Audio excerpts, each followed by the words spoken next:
How are you in my living room 150 years in the future? Machi. Our mission failed. We need to unfuck this timeline.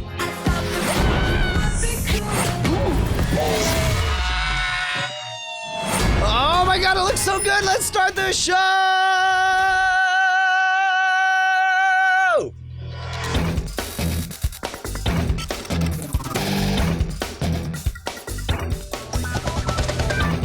Welcome to Cordkillers, the show about watching the stuff you love when you want, where you want, however you want. I am at CES 2019. I'm Tom Merritt. I'm in a hotel that is in 2009. So you can't see me. You can only hear me. Yeah, but more importantly, I'm Brian Brushwood. Sorry, it was my standard segue. I had nowhere to go. More importantly, that was the trailer to Future Man Season 2, which I got to tell you, Tom, can I confess? I never quite finished Season 1 because I was afraid. I loved it. I loved it very much. But you know, you get near the end and you're like, oh dear, is this just a one and done season thing? And so I didn't feel the gusto to do it. Then we heard that Season 2 is coming back. And now that I've seen this trailer, I'm so excited, but not as excited as I am to introduce our special guest, Rambling Mango himself, Mulango AE of Team Cordkillers in the movie draft. So good to see you, man. Yeah, good to see you guys. Thanks for having me on. Dude, but before we even get started, what have you been up to these days, man? Just craziness. I have 2 kids that run around, work. I've been doing my 3D thing at work, and then I come home and I do some more AR augmented reality stuff. So, yeah, and my wife says, spend more time with the kids. So then I pick them up on my computer and I let them watch me do AR stuff. You teach them how to do your job? Augmented reality requires a little reality. Kids are right there. It's perfect. Yeah, it does. A lot of reality. Well, we got a lot of reality to talk to, some of it even from CES 2019. So let's get right to our primary target. Samsung announced it will offer iTunes movies and TV shows. That's right. You heard me. Samsung will offer iTunes from Apple movies and TV shows and support AirPlay 2 on its 2019 TV sets starting this spring. iTunes will also come to some of the older 2018 Samsung TVs through a firmware update. The iTunes app will support the Samsung Universal Guide, search features, and Bixby. Apple told The Verge that Samsung will not be able to track usage inside that app. The Apple privacy will be respected. iTunes will be available on Samsung TVs in more than 100 countries, and AirPlay will be available on Samsung TVs in 190 countries. But hell freezing over a little bit there, Brian. Yeah, not as much as when iTunes came to Windows, but iTunes on a Samsung TV means you don't even need to buy an Apple TV if you want to live in that iTunes universe. This is quite possibly the single most important thing I've seen happen to iTunes in the last 10 years. It is an indication of the dam breaking, and I gotta tell you, there's no way this stays exclusive, right?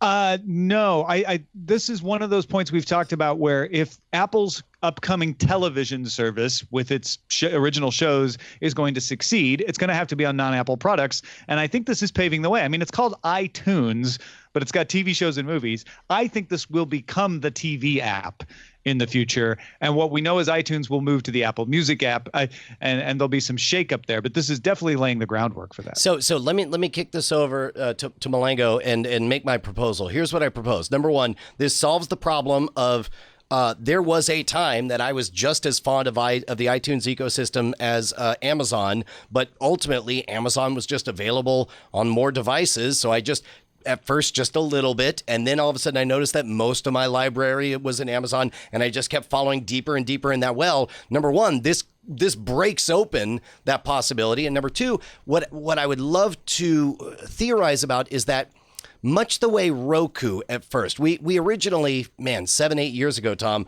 we were debating about whether or not streaming boxes were underpowered. That extra 2 to 3 seconds of delay for the UI to do the thing. And I was saying that game consoles were the way to go because they had more juice to them. But ultimately, we got to this plateau where the Roku was just as fast, whether it was built into your TCL TV or whether it was a standalone box. I think we're doing the same thing for the quality of interface on iTunes. And then on top of that, now they get to bust out and reach more people. Number one, of these ideas, do either of these ring true to you? And if so, which is the most important one? I would say I think the one that rings most true to me is the fact that, much like Roku, this now puts iTunes on platforms that are much more, I feel, accessible, which is great because it's kind of wheeling me back in. It's almost making iTunes a lot more accessible and appealing to me all of a sudden. Also, Samsung to me is a much higher quality brand when it comes to television. So, I mean, I feel like everything they're doing here, I think, is really smart. And especially for me, who my wife the other day wanted to get a red box, which I said was crazy. Why don't we just purchase it on Amazon? Like, I feel like with the iTunes ecosystem and me already being in that, this kind of maybe simplifies it a little bit for me. I don't know. But I do like the fact that it's definitely on Samsung. And I think the play that the example you made about Roku, I think, plays very true, and I think I like where they're going with that. Now you hinted at something that I hadn't paused to consider, and I would love to get Tom's take on this. Is Samsung the Apple of television brands? Like, is Samsung established in the dominant position of quality of presentation? I mean, Samsung, LG, and to a lesser extent, Panasonic and Sony are your big premier brands, right? There's TCL, like you said, and there's Hisense, and there's a bunch of other brands in there as well. Vizio is kind of coming back big at CES, but yeah, Samsung is very much up there as considered to be one of the top TV makers. And so in that regard, is this a prestige play? Like, if they are going to crack open the seal, Samsung let me put it this way, time travel back, and I told you for a fact that they're going to break the seal and they'll be pulling a Roku. Would Samsung have been the brand you would have predicted? Yeah, probably. Because Sony is the other high quality one. But they're so siloed. Yeah. I think Samsung and Apple, even though they have a contentious relationship where the phones are, they also have a supplier relationship as far as chips go. And maybe Apple just has more connections to make this work. Remember, Apple had to create a Tizen OS app for this. Tizen is the Samsung operating system that runs on the Samsung TV. So it wasn't a port. They're not making an Android app or anything like that. They created an app specifically for Samsung TVs that will not run on other operating systems. So they announced AirPlay is coming to other platforms like Vizio and like LG, but they didn't announce iTunes for anything else but Samsung. So yeah, maybe it has something to do with that premiere. Another piece of context to have here, and you can listen to Daily Tech Show if you want to know more about Apple's finances, but Apple had to revise down their expected earnings for the next quarter, largely because of slowing phone sales in China and flat sales in India. The long-term view for Apple is they will stop focusing on products as their revenue maker and start focusing on services as their revenue maker. Selling movies and TV shows is one of those services, and they are going to need to do that more and more because Netflix is no longer offering in-app subscriptions in iOS devices. That's a big chunk of money that Apple's going to lose in the tune of $120 million. How bitter a pill do you think this was for them to swallow? Okay, that's a general question to the freaking world. Like because everything I've seen has indicated that this is not the way. What we're seeing right now, number one, I think is very savvy. I think is very smart. I think it's the right play. It also seems so very, very un-Apple from what we've seen of the last 5 or 10 years. Mulango, do you have a take on that? Well, I was kind of confused. Are they saying that the 30% is coming from people that are downloading the Netflix app? Because I'm trying to think, what are the in-app purchases from Netflix? Well, if you subscribe via iTunes when you're creating your Netflix account, right. Yeah, correct. So the difference is, like, if you subscribe on the web, then Netflix gets 100% of your money. But if you only have an iOS device and you only subscribe through the App Store, then they would get 30% on an ongoing basis. Ongoing. That's crazy. Yeah. And Netflix made this change on Google already. You can't sign up for Netflix. You can't subscribe through the Google Play in-app purchase system either. Correct. I guess I'm just old. It's just weird because I'm like, who's just like subscribing through Netflix on their phone? All the kids, man. All the kids. You think they got laptops? You think they want to get on their parents' computer? No way. Well, apparently not enough, because Netflix tested this and decided, yeah, there aren't that many. So why should we give up 30 to 15% of our revenue? We can get away with this. Whereas smaller companies don't want to introduce any kind of friction. We don't care where you are. If you're on the app and you want to subscribe, we want to make it easy. We also want to make it easy for you to support us on Patreon. That's why we are on patreon.com/Cordkillers. And for merely $1, you can get early editions of Spoiler in Time and constant goodwill. Well, and more than that, you get the smug satisfaction of knowing that you are one of the people that makes our job possible. 5 years, Tom. It's our 5-year anniversary. Before that, 4 or 5 years of the show that predated this one. We've been working for a long time covering this beat for you guys. We hope we make it fun, interesting, and if we make your week brighter week after week, then good golly, would you just give us $1? Just $1 for a little bit of your time? Head on over to patreon.com/Cordkillers. Just buy a less expensive coffee once a month. Did you guys see what happened over last week? Last week we didn't have our show. I saw the words "free Cordkillers." Free weekend. I did a free weekend. I did it on Monday, so it's also that. It's fine. But I put out our 2 most recent After Talk segments on the Cordkillers public feeds. So if you are not a patron already, you get a sense of what those sound like on the normal RSS feed. So if you like those, please check out patreon.com/Cordkillers. Yep. And of course, if you're a patron, you get your very own RSS feed where everything just pops up all at once. You get it as a huge rock block. And After Talk is not even a timed exclusive. That's only for Patreon. So check that out. All right, let's talk about how to watch. So the Golden Globes Awards were yesterday, and I know it's a brag fest, but it has implications. It means stuff to the streaming services, so it's always good to check in and see how they did. Netflix did really well. Alfonso Cuarón won for Best Director for Roma. Roma also won Best Foreign Language Film. It could have won Best Drama, except the Golden Globes doesn't allow non-English films into the drama category because it's the Hollywood Foreign Press. They keep all the foreign language films in their own category. Netflix's The Kaminsky Method won for Best TV Series Musical or Comedy, and Richard Madden won a Best Actor for Drama for Bodyguard. Amazon also took home some Golden Globes as well. Rachel Brosnahan won Best Actress Musical Comedy TV Series for the second year in a row for The Marvelous Mrs. Maisel. And Ben Whishaw won Best Supporting Actor in a limited series for his role in A Very English Scandal. Man, forgive me if you've heard this before, Tom, but remember when it was novel that our cord-cutting friends were? I remember when it was novel for you to say, remember when it was novel. That's how long this has been going. No, all of this makes sense. I got to tell you, your recommendation of Roma has really, and now the awards being won, has really put me in a place where it's like, now it's not enough for me to just throw it on and watch it. I've got to find the right time and place where I can give it my full attention, because now it's got that weight, that gravitas that comes from winning an an It's also not in English, so you'd probably have to watch it pretty intensely. Yeah, no Hearthstoning during it. Look, I'm with you. I'm with you. Right, exactly. Mulango, of all of these announcements, did any of them surprise you, or which one's your favorite? I definitely, because I've always been a fan of Amazon's The Marvelous Miss Maisel.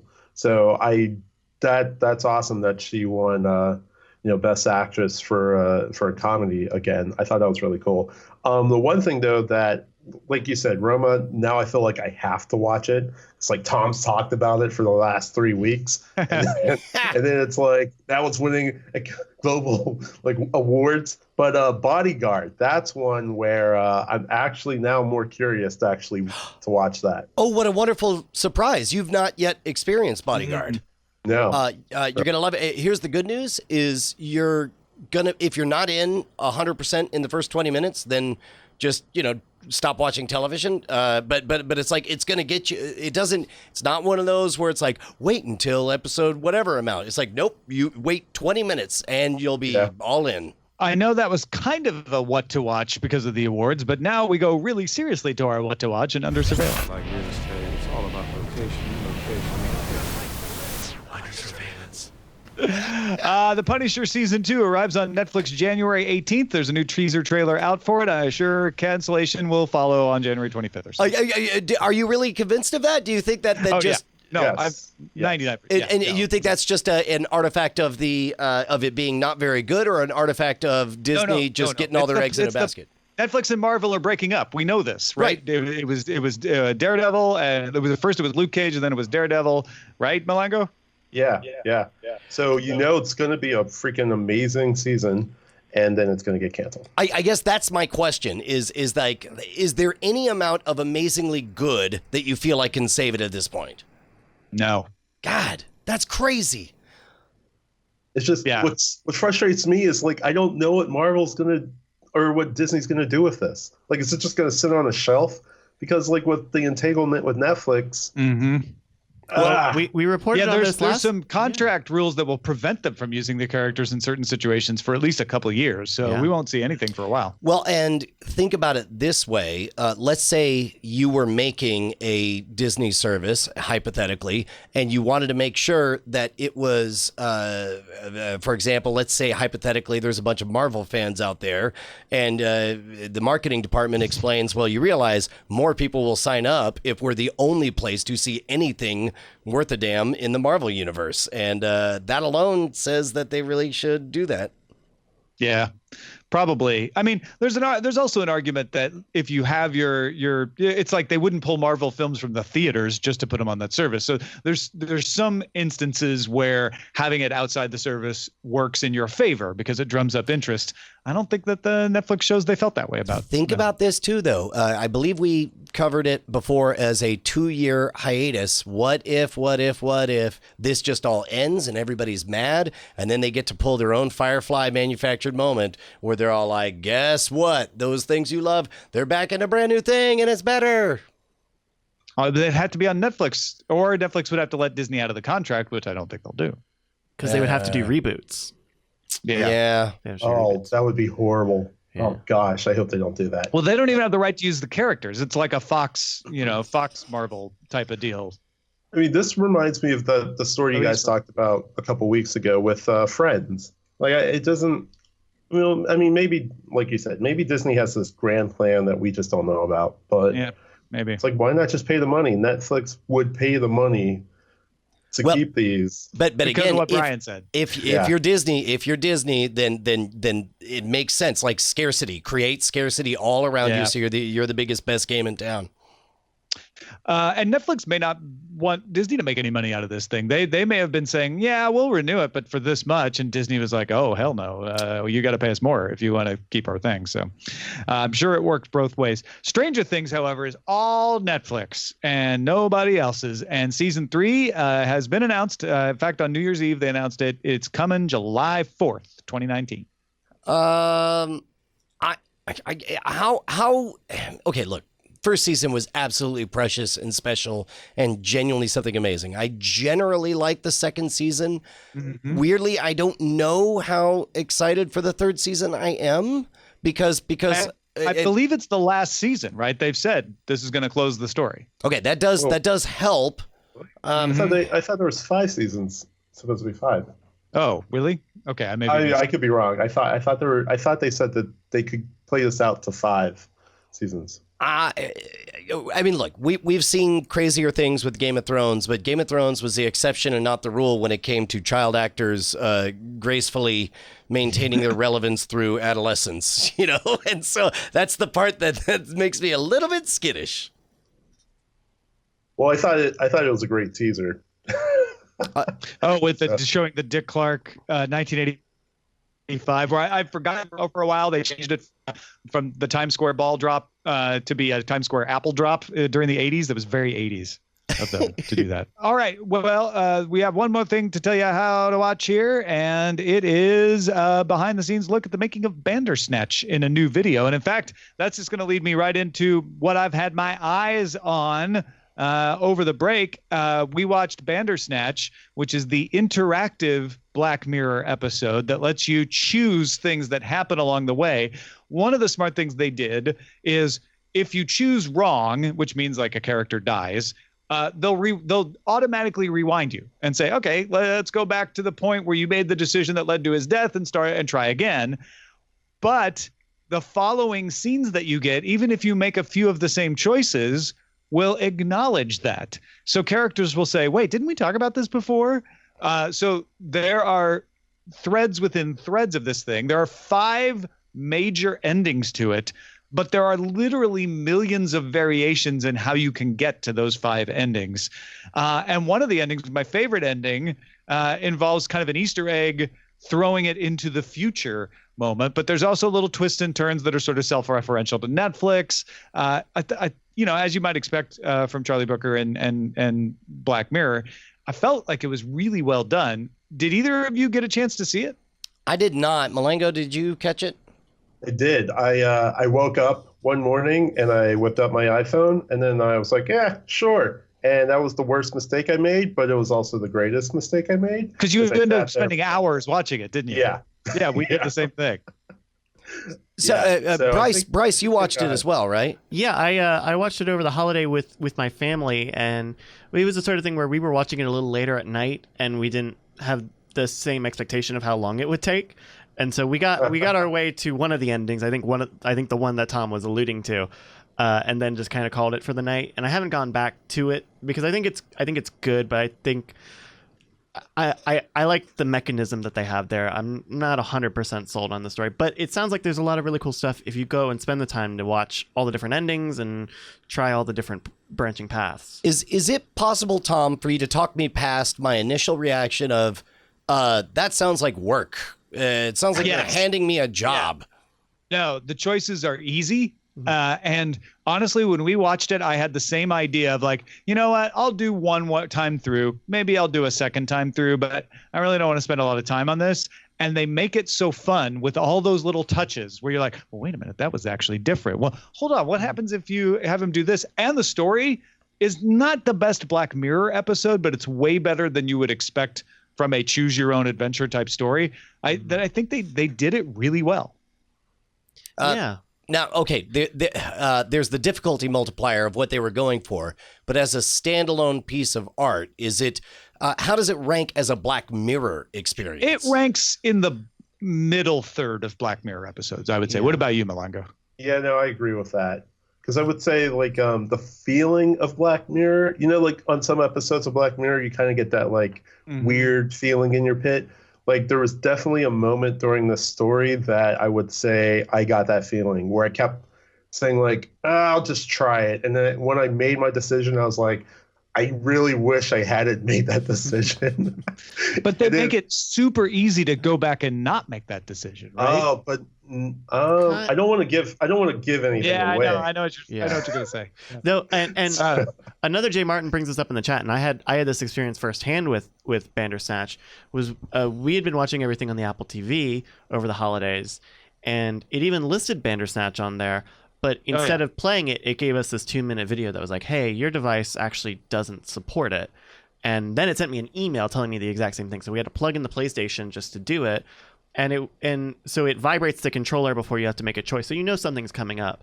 But it was super weird that it's not working on the Apple TV. And reports are it's not on the Chromecast either. If you have an Apple TV, you'll need to AirPlay or choose a different device. Yeah. Those are your only options. But it's on desktop. By the way, I looked it up. Stranger Things is not ending after season 3. I was misremembering the fact that the Duffer Brothers are no longer going to be involved in every single episode after season 3. They'll still be involved in the show. Yeah. They're just kind of pulling back so they can work on some other projects. So that's what I was confused by. Brian, what did you have your eyes on? Man, I went and saw the Bumblebee, and I can say this without being a liar. It is the best Transformers movie there's been. End of sentence. How many others have you seen? Enough. Okay. I must admit, I'm a bit befuddled by its 94% positive Rotten Tomatoes ratings, because it was not a good movie. It was by the numbers and silly and insulting at times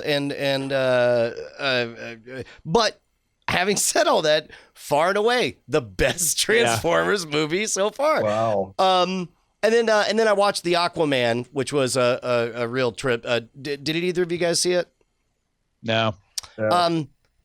Weirdly, I think the Aquaman had pacing issues and scripting issues, and there's some parts that were like, oh my God, they really, okay, sure, why not?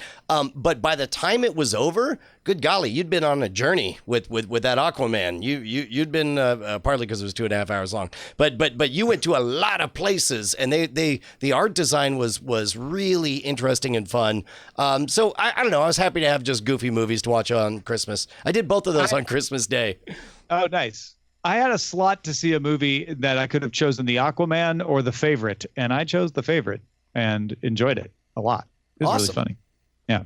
Yeah. What have you been watching, Mulango? Well, I did see Bandersnatch. I've been watching a lot of football, and now that my Steelers are out of it, I did see Sunderland Till I Die. So if you're into not American football, but what the rest of the world considers football, soccer, Real football. that was a great. It's on Netflix. It was a great. It kind of made me feel better about my team being out of the playoff, because that team, it has it rough.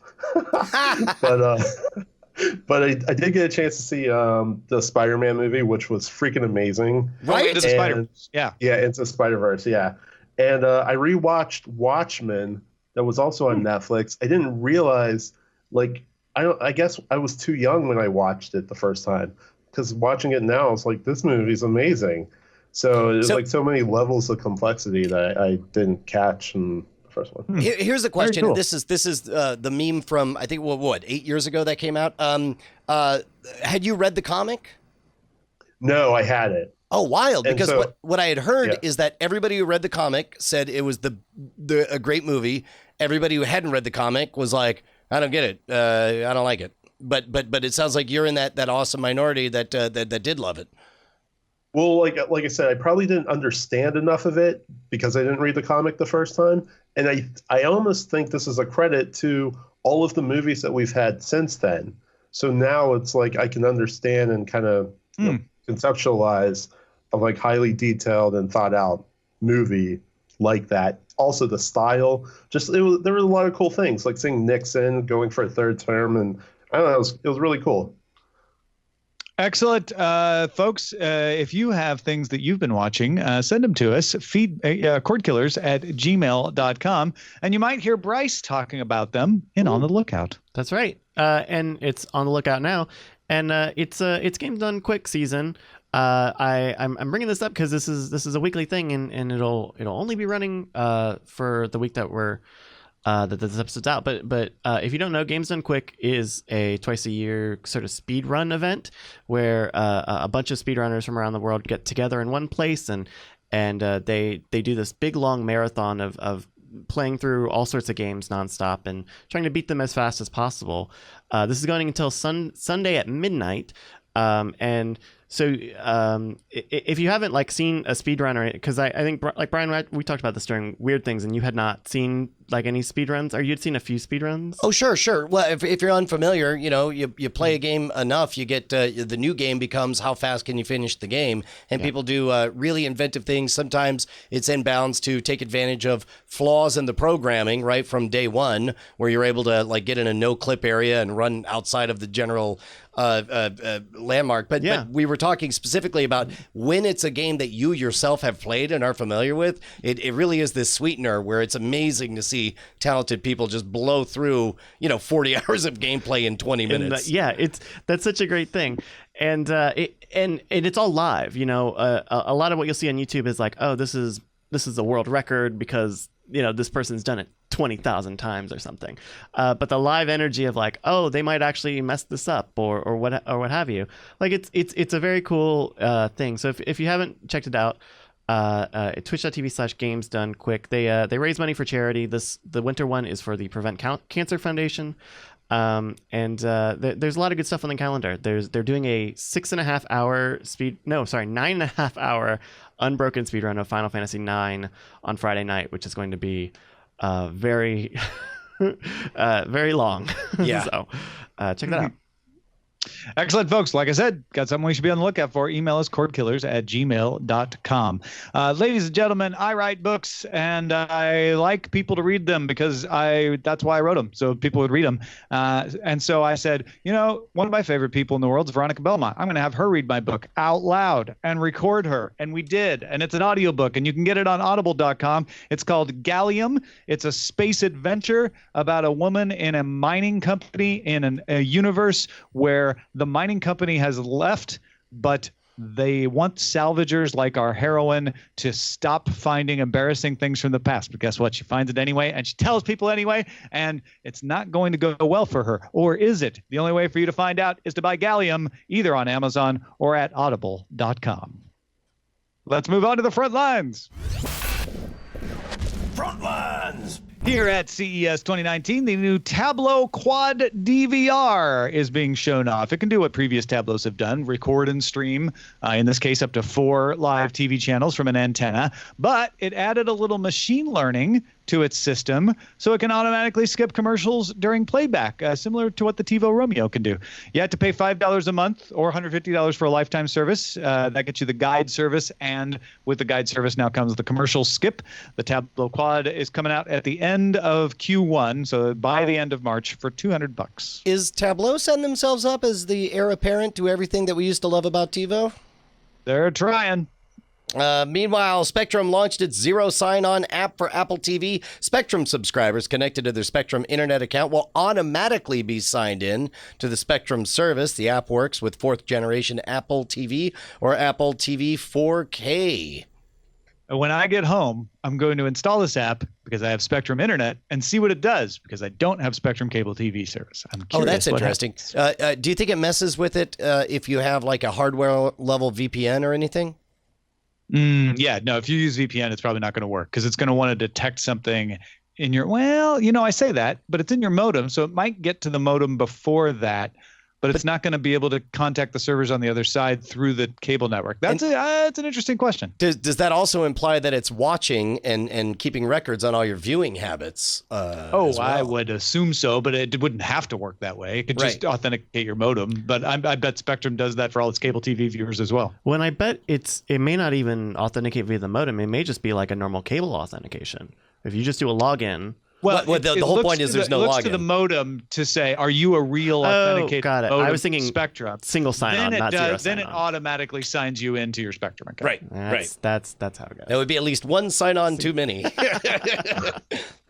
Roku announced it will offer premium video channel add-ons to its free Roku channel. Offerings will include things like Showtime, Stars, and Noggin. So like Amazon does for Prime Video, where you can add Showtime, Stars, and Noggin, well, you can do that on the Roku channel now, too.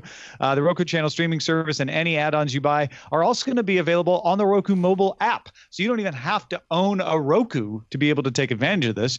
Roku said the number of active accounts on its service grew 40% in 2018 to more than 27 million. Total streaming hours grew 61% to 24 billion hours.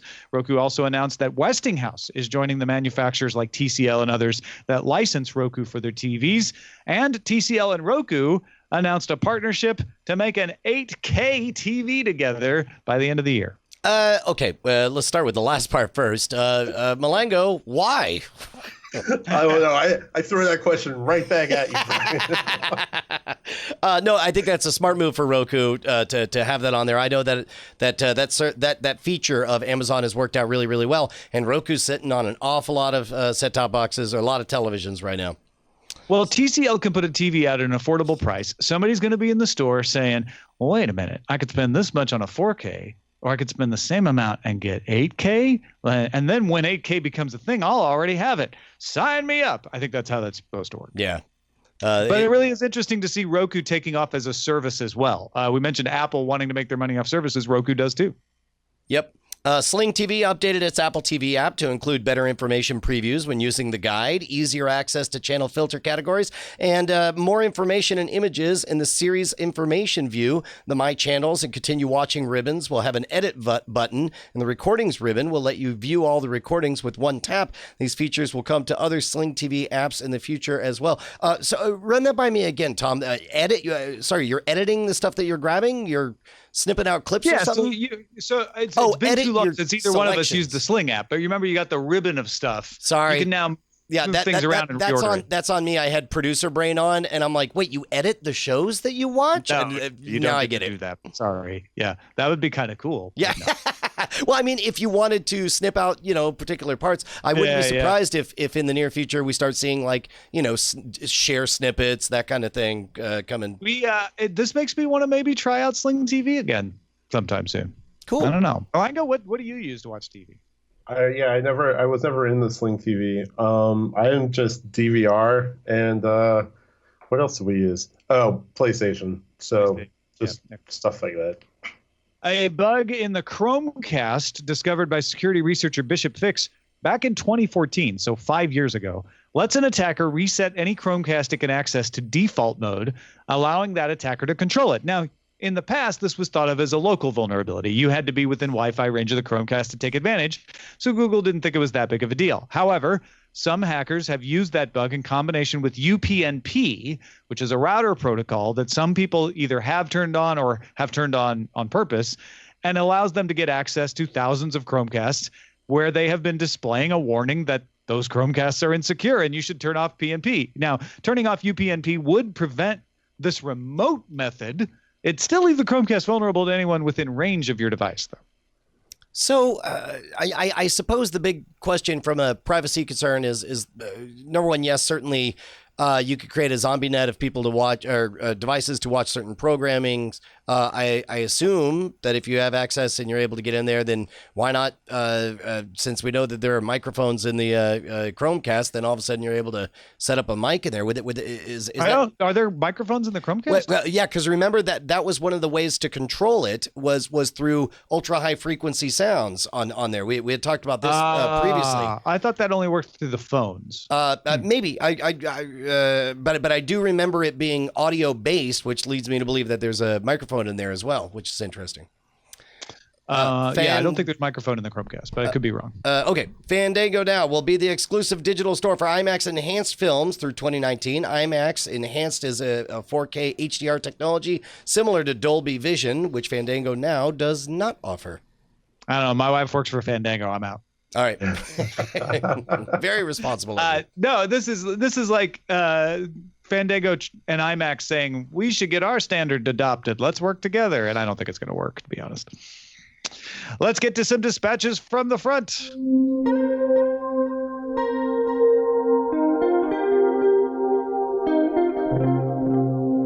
Now, Chad wrote in with an interesting question that I don't have the answer to.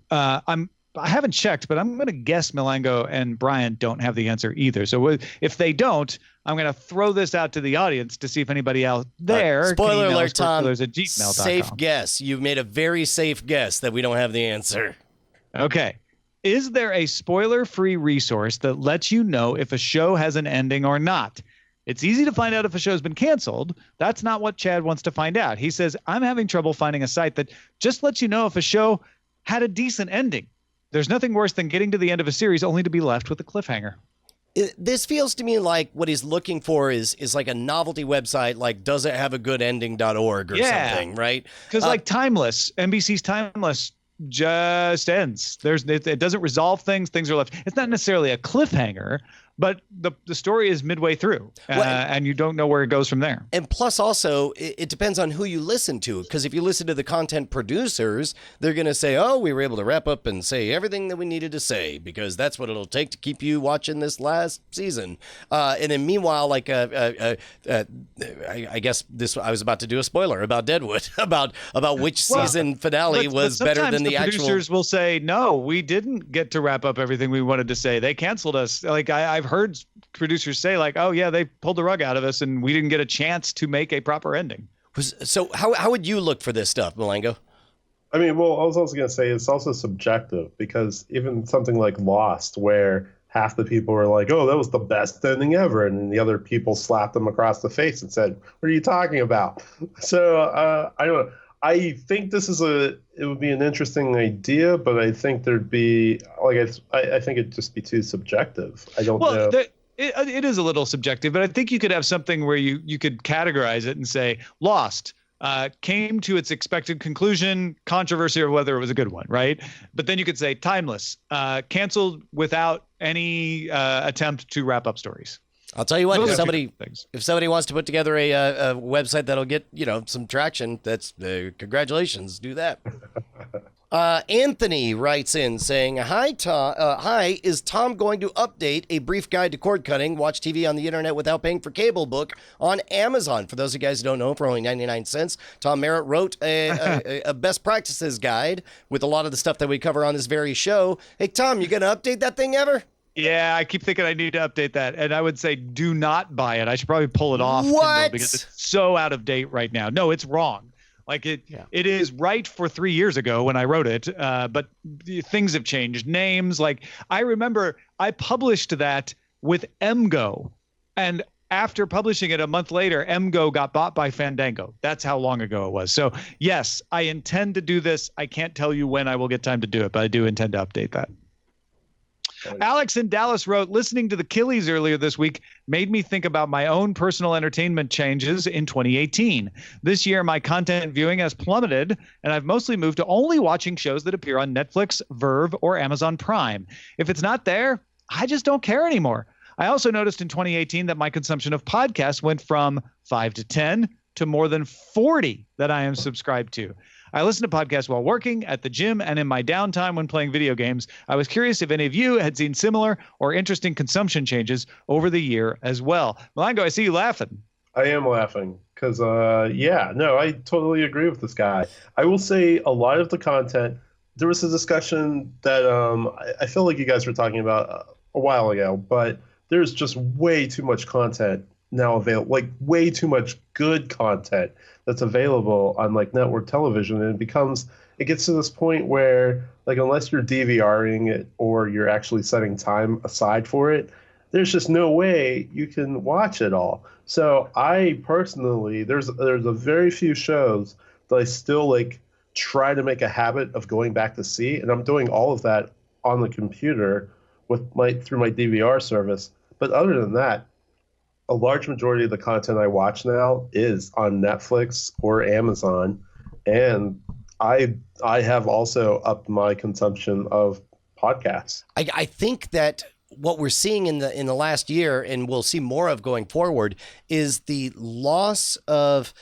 Do you remember 5 years ago, if you encountered somebody who wasn't watching Breaking Bad, how you would have this instinctual, you're not watching Breaking Bad? And then I think that's kind of gone. Now you could say, are you watching Marvelous Miss Maisel? And someone says, no. And you'll be like, oh, you'll get around to it. And when you do, you're going to love it. It's like there's no expectation that just because something is good, everyone you know should be watching it. Yeah. For a long time, I've been saying, just because you can't get everything that you get on cable with a cord cutting service doesn't mean cord cutting won't work for you. And then later it became just because you have to pay for 17 different services to get everything that you want doesn't mean you need to. You are going to change your tastes, and that's what he's identifying. You are changing your behavior to be more like books. Nobody gets mad at bookstores for having too many books. And how can I possibly be expected to read all these books when you keep publishers stop putting out so many damn books? There are too many publishers. That's ridiculous, right? Because we've adopted the idea that, we don't all read the same books, and I will never read all the books that come out. I will choose the ones that sound good, and I'll try them. And we're slowly changing our behavior towards TV shows to be the same thing. Yep. And meanwhile, Ryan writes us seeking absolution. He says he moved into a new place last month, and he is needed to get internet set up after being jerked around for the better part of a month by Cabletown. He gave up and went with AT&T. He said he'd previously been a fan of their service, but now he's not so sure. He just signed a 2-year contract, which he hates, to pay more money than he's comfortable with for more services than he really wants. But his alternatives have been slim to none. He thinks the worst part is that he's paying for 155 channels, and to the 2 or 3 he care about aren't even included in the package. All that is to say that old world cable has definitely found its way into the digital frontier, so long as there's a limited provider a set of provider options. He says, I guess this is a thing that we still have to deal with. Man, we've really evolved our position on this, Ryan, where, there's a reason that we made sure that the tagline for our show was about watching what you want, when you want, and whatever way you want. And maybe that way you want is in the middle of a buffet. I go to a buffet all the time, knowing full well I'm going to go straight to that Kung Pao chicken. That's all I'm going to have. I'm not gonna eat the dumplings. You should try the dumplings. They're really good. No way. But Not gonna happen. Absolution for Ryan is given, and thankfully this situation is becoming rarer and rarer. We're very sorry to hear that it happened to Ryan, but more and more often people are getting situations where they can just get internet at a reasonable rate, and I think 5G service is, in 2 or 3 years, it'll take to roll out, going to provide more competition because it has speed, latency, and capacity that no wireless has had before, in a way that you can have legitimate home service that streams video. Now, there's trade-offs in the way they roll out 5G. You can't have speed, latency, and capacity, all three in the same service quite yet. It'll get there. But you are going to be able to roll out high-speed internet service much easier than having to dig up the ground. And hopefully that will help solve Ryan's problem and people who have problems like Ryan. Bill in Southwest Florida says, thought you might find this interesting. I was at a local city's public financial forum a few weeks back. When going over their budget, they mentioned a shortfall in projected income from their communications tax. The financial officer stated that more people were cutting the cord than they'd expected when the budget was planned. And yes, she used cutting the cord in her description. Imagine, cord cutting is widespread enough to have a financial impact on local municipalities now. Can I confess something, Tom? This is the first time I've ever seen in the wild an accurate description of what the hysteria was about over a decade ago, when everyone was afraid that the internet should be free and you can't tax the internet or whatever. This is the first time I've seen anything in the wild about that subject. Yeah, and you're going to see municipalities starting to try to figure out how to tax internet consumption to make up for this, I'm sure. Chicago was toying around with a similar idea. We talked about it before. So here's a dystopian future for you.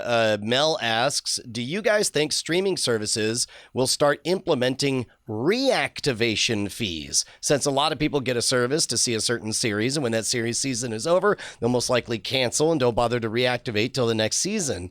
What do you think of that? Mulango, does that strike fear into your heart? No, because honestly, I think as a consumer, if they did that, I probably wouldn't come back. Yeah, and that's why they won't do it. The frictionlessness of canceling is also the frictionlessness of signing up, and it would not be in their best interest to add friction to the sign up side of things, because you just have people cancel and then not go back. So yeah, I don't think you're going to see reactivation fees, because getting people subscribed, they generally don't cancel, and so they're making a lot of free money off people that forget. Yeah. Sorry, that just reminded me I should cancel HBO because there's nothing on there. No, exactly. Right. I mean, that happens to a lot of people. Finally, Steve says, I think you guys can forward this to the Hive Mind for the best answers. My nephew is taking cord killing to the next level. He and his wife are looking to take jobs in Antarctica. I think I'm pointing him to a Samsung Tab S4, which supports both 512 micro SD and USB-C solid state drives. How does he legally get movies and TV for a year in a legal digital format that will not want to do a license check? Help me, Obi-Wan. I would normally say the license checks, don't happen that often. You should be fine. But a year into Antarctica with limited internet could cause a problem. You're right. I could swear that there was a Western Digital device we covered 2 years ago that would do the job. I don't know about the going a year without checking in with HQ, though. No, that's the problem, right? The Western Digital can handle the DRM on the drive. I know which one you're talking about, but it's still the DRM checks have to phone a server at some point. Yeah, well, I would say look into that Western Digital solution, but beyond that, hey, do us a favor, please, man. The questions this week have been phenomenal. Yeah. Hit us up at cordkillers@gmail.com. With the answers to these questions. And please. More questions. I'm a big fan of the questions. Well, but we also want the answers to the questions we asked this month. That's what I was adding on top of that. So keep them coming, cordkillers@gmail.com. Mulango, thank you so much for joining us, man. It's good to see you again. Yeah, thanks for having me on, guys. It's been awesome. If people want to find out more about what you do and follow you, where should they go? I would say if you want to follow me and see what I'm doing, Instagram is probably the better place to go, and that's just my name, Mulango AE, and you can find me there. But if you want to just yell at me or tell me what I should be watching and all this other fun stuff, Twitter, I'm at Rambling Mango. Yeah. Excellent. Our website is cordkillers.com. Our email address is cordkillers@gmail.com. We're live on twitch.tv/Night Attack, which is also carried on diamondclub.tv Mondays at 7 p.m. Eastern, 4 p.m. Pacific. We'll see you again next week. Hey guys, Brian and Tom here, and it's just the same old message at the end of the credits, just like always. That's right, Brian. Nothing new here except your name showing up. Oh my gosh, because I've got a you name. just supported us on Patreon. Yeah, all those $5 donors, look at that. That's your name in pixels. We're gonna make you famous, kid. Put your There's name in some pixels on classic the internet. names in there, but some of you are new. Some of you aren't there. It's sad. What can they do, Brian? I mean, they could go to patreon.com/cordkillers and pledge $5 an episode and be one of these amazing people, like this one. Amazing. Oh, look at that name right there. Diamond Club hopes you have enjoyed this program.